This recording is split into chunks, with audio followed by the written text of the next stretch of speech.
and for the international order that we have worked for generations to build.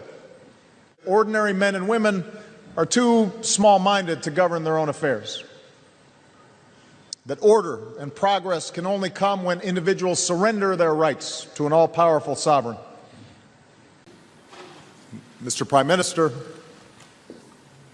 and the people of Belgium, on behalf of the American people, we are grateful for your friendship. We stand together as inseparable allies, and I thank you for your wonderful hospitality. I have to admit, it is easy to love a country famous for chocolate and beer.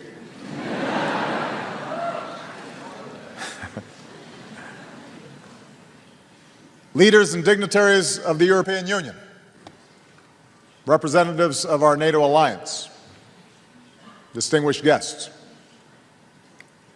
we meet here at a moment of testing for Europe and the United States, and for the international order that we have worked for generations to build. Throughout human history, societies have grappled with fundamental questions of how to organize themselves, the proper relationship between the individual and the state, the best means to resolve inevitable conflicts between states.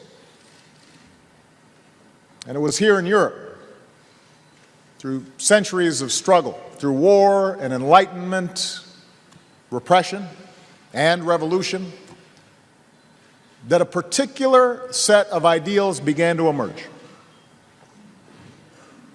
The belief that through conscience and free will, each of us has the right to live as we choose.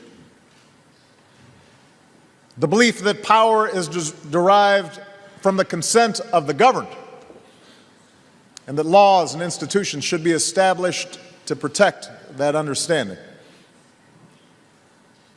And those ideas eventually inspired a band of colonialists across an ocean, and they wrote them into the founding documents that still guide America today, including the simple truth that all men and women are created equal.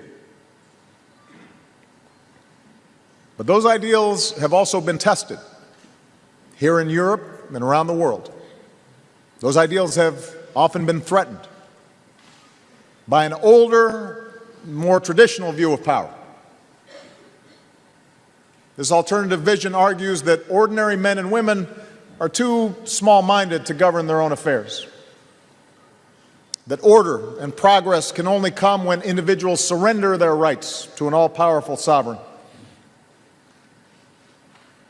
Often, this alternative vision roots itself in the notion that by virtue of race or faith or ethnicity, some are inherently superior to others, and that individual identity must be defined by us versus them,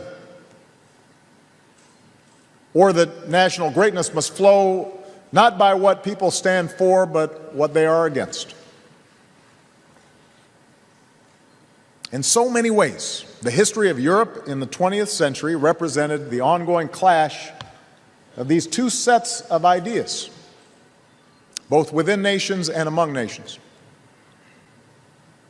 The advance of industry and technology outpaced our ability to resolve our differences peacefully. And even among the most civilized of societies on the surface, we saw a descent into barbarism.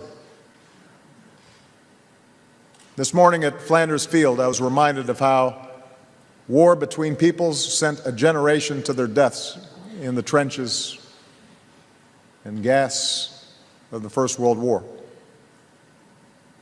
And just 2 decades later, extreme nationalism plunged this continent into war once again, with populations enslaved and great cities reduced to rubble and tens of millions slaughtered, including those lost in the Holocaust. It is in response to this tragic history that in the aftermath of World War II, America joined with Europe to reject the darker forces of the past.